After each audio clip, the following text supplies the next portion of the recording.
Kwa jina mimi naitwa Abdu Mohamedi Monelo, au kwa jina maarufu linalojulikana kwa Tanzania hii ni Bondanga Monelo.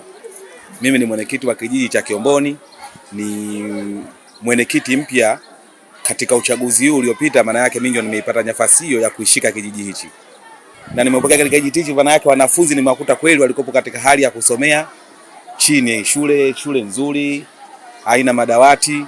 Lakini nilipoingia mimi ndio nimeingia katika changamoto hiyo, na nimekaa na walimu kushauriana na tukapanga mikakati imradi tupate madawati kwa harambee kubwa iliyofanyika. Nadhani leo tumepata madawati yale pale kwa nguvu moja. Tumefanikisha kwa kuanzia leo wanafunzi hao toka chini watasomea katika madawati. Kwa kweli wanafunzi watakopo katika hali nzuri na hali iliyokopo ya utamaduni. Kwa kweli unafikia mwanafunzi anarudi nyumbani uwe na spare za fomu.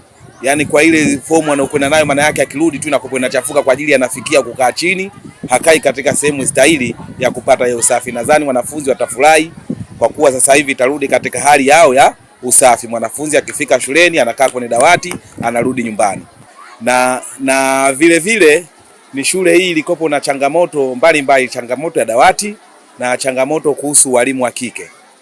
Walimu wa kike, mimi takribani na miaka 36 mpaka hivi sasa. Ni shule hii tangu nipate akili yangu sijawahi kumuona mwalimu wa kike hapa. Kwa hiyo nikiomba serikali na uongozi leo wa wilaya umekuja hapa, naomba, nadhani hili jambo wamelichukua, naomba watalifikisha sehemu husika.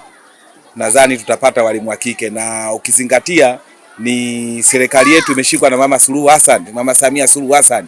Yeye ni mwanamke, na nadhani atajua kwa kuwa kijiji cha Kiomboni ni kimepungukiwa na walimu wa kike. Nadhani kwa hilo atafanya chini juu, atatusaidia.